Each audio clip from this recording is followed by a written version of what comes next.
Good afternoon, everyone.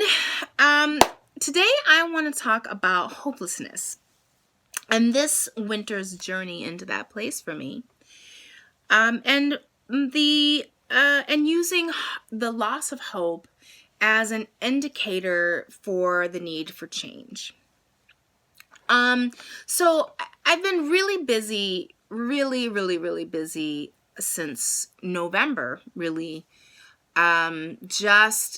Between like just hustling up, working really hard, making, in my sister D's homestead product work, getting things ready to make some money for the holidays so that I could, have access to gifts and things for the holidays.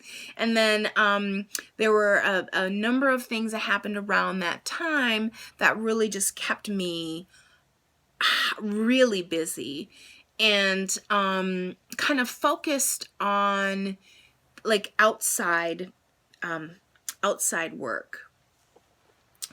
And in that time, there's been some real setbacks, some real financial setbacks, and setbacks around, how I'm engaged in community. There have been a lot of cracks in, the polished veneer of some of the people that I respect and enjoy.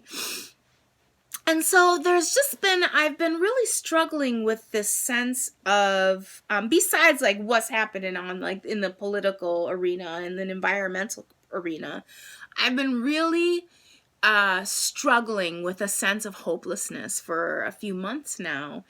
And it comes and goes, but for the most part, it stays. And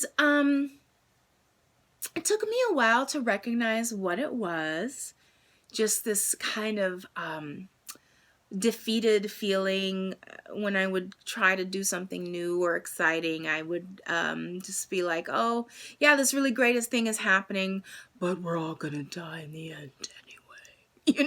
Just very Eeyore. I just been super Eeyore.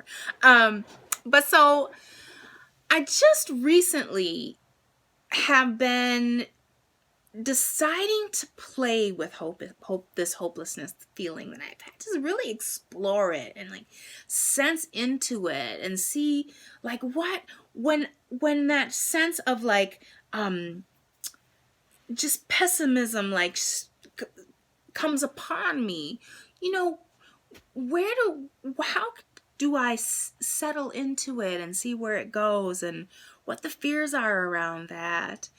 And really, not to try to be too Pollyannic, but really try to find like some lemonade in all of these lemons, or just even to figure out how to find the lemon, the sourness of these lemons, how to work with that.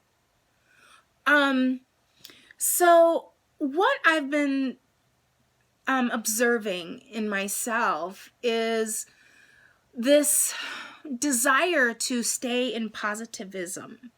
I've been in a house, literally, y'all, the week that we bought this house years ago,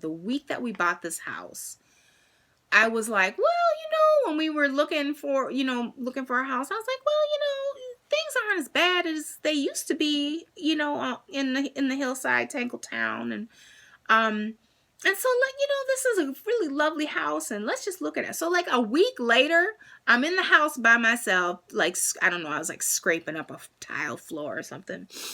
And I heard a semi-automatic. You know what I'm saying? Ever since then, I've had this sense of like,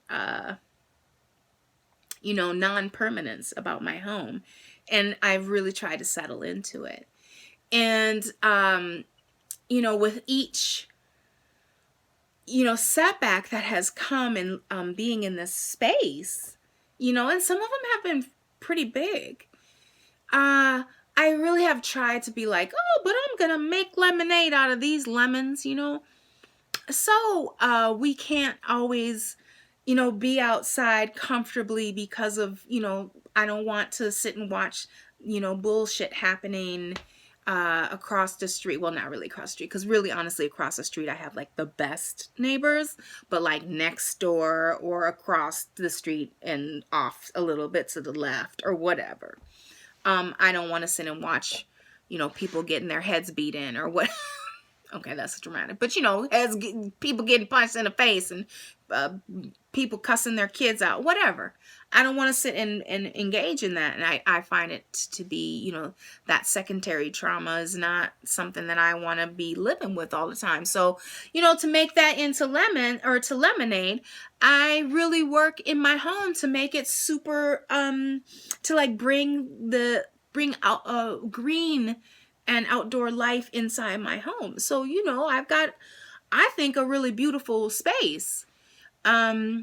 But it has been out of a desperation, because people who know me know I'm a green woman. I like to be in the dirt. I like to be in the dirt. I like to be close to plants. I like to have fires. I like to be outside and in it. But I've really had to become an indoor person over these past few years. So, all of these things, these setbacks, I've tried to like make lemonade out of them. But I think that this hopelessness has settled around me, around my home and my block and my little tiny neighborhood. And I'm really not into trying to make some lemonade out of it. You know what I mean? And I suppose like you could be like, yeah, it's all somatic, right? Like you are making lemonade out of it by not making lemonade out of it. But I just have decided it is hopeless. It's hopeless to stay in this house. It's hopeless to stay on this block and be in a space that is, a healthy, nurturing place for the growth and maturity of, me and my family. It just doesn't serve that. And no matter how much I try, no matter how much community building I do, no matter how much, trying to make friends with folks, no matter how much beauty I try, no matter how I stay away from, no matter how I engage or disengage, it's hopeless. We can't maintain this situation and be in health, or in good health or whole health.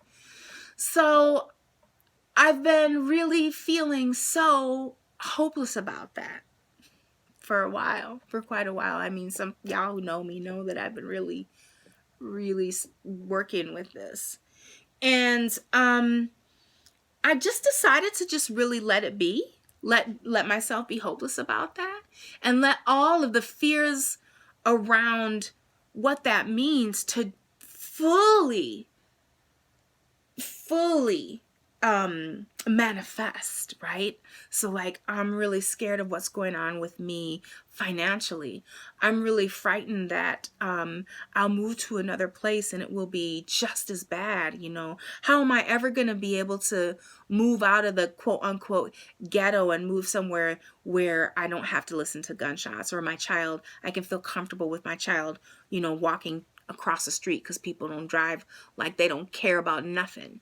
Like, what if I can't? What if I try and I fail again?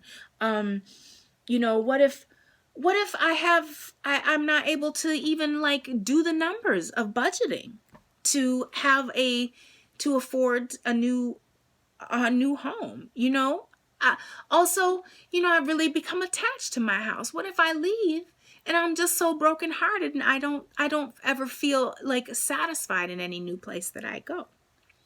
Really, letting it manifest and really feeling it, really feeling that sense of like, oh my God, what am I gonna do? And then, with the support of my husband and some really dear friends, just allowing myself to look beyond that, beyond the fear, and say, okay, yeah, this is really scary to,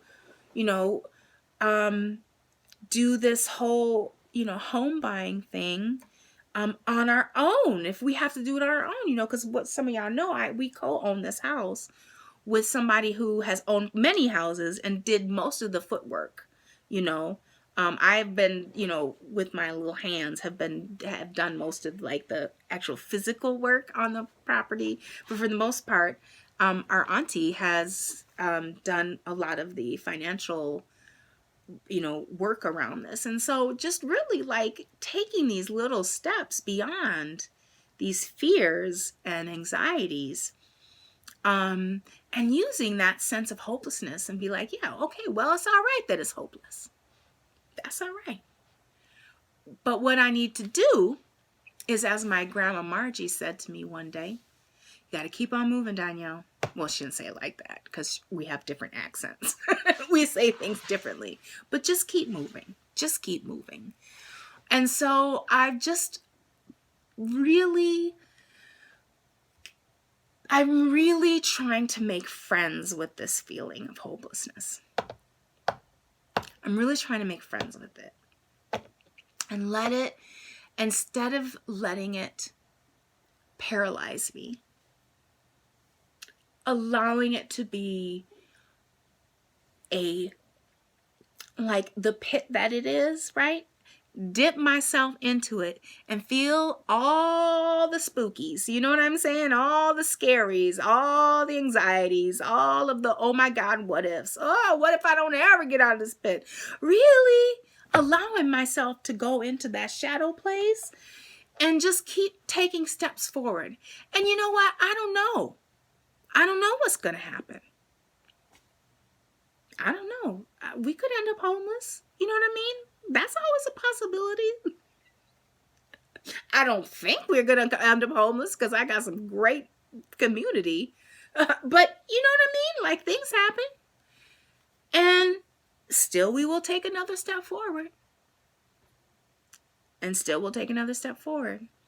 And when it feels hopeless, then we know that we got to take another step in a different direction. And that's what I'm learning. Hopelessness for me is starting to just, instead of being a permanent place, it's a process. And I feel really in this moment, because this is just in this moment because the sun is shining and my cat isn't, let me pet her today, let me pet her today. I feel grateful that I get to come to this place of like acceptance of hopelessness and really just learning to walk through it, walk through the valley of death and come out in some way, somewhere, somehow we'll come out of it. So that's my observations, my rambling, my 15-minute rambling. I hope I didn't waste your time. And if you sat through all this, I appreciate it. And no, I don't need any advice. I really don't. Let's get that real clear real quick. You don't need to give me any advice because this is a process that I am okay to go through.